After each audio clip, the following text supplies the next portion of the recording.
hold on, she hasn't gotten it yet. There you go. How this concept came about, the movie, the premise for it. A few years back, I worked with a serial buddy, someone that. Yeah, what is a serial buddy? Let's start off with that. Well, I have to say a disconnected sociopathic personality, you know, and I worked with somebody that was... That was your friend? Well, he was working for me as a day laborer, and he kept having to leave every day. And the first thing I found out is that he was leaving to go to a methadone clinic every morning. So I was like, we got over that hurdle. And then the next thing was he kept meeting with his lawyer, and it turned out he was about to be sentenced to some like pretty heinous crime that we only, you know, well, I ended up finding out about. What? Don't mention it. I'm not going to say it. No. I'm just saying what the crime was. I'm saying I found out about it. The other workers found out about it, and they really wanted to string him up, get rid of him, and I wanted to keep him. Me too.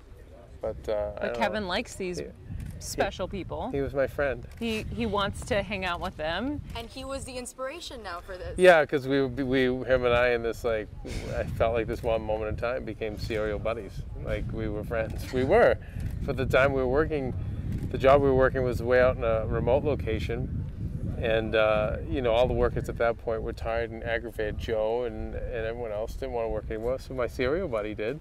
So we got to work together and we talked, and we talked about movies we liked and TV shows, and it was nice. And then all of a sudden one day, I never saw him again. I'm worried about your friend. Why? Because he's in the clink. Yeah, because he's probably away for a very long time. So we keep saying we're going to find out where he is. Kevin's so strange. He was asking me to invite the most bizarre people, like from his past, like homeless people, like drug addicts. He's like, oh, bring them all to the set. I want as many misfits here as possible. I'm like, that's nice.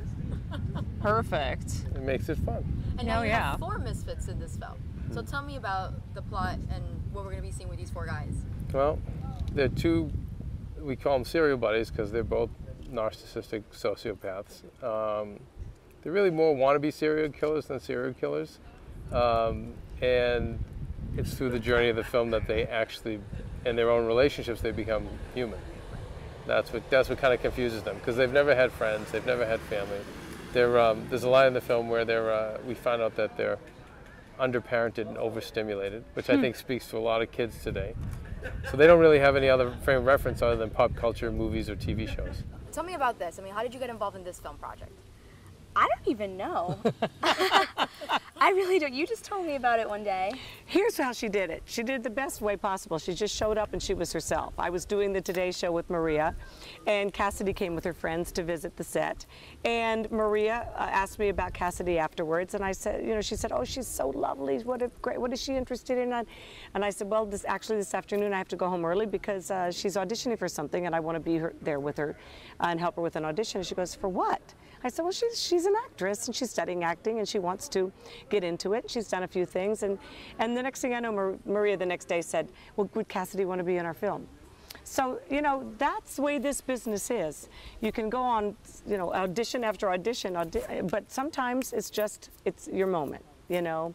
And so she showed up. We got up early this morning, and there she is. She got the hot pink lipstick on, which she's never had in her life. Yeah, so you play a sorority girl. Yes. So tell me about your character and how you play and how you're supposed, like your dress, exactly, your makeup. Oh, well, I'm just the little freshman. I'm just kind of, I don't really do much, I'm not gonna lie.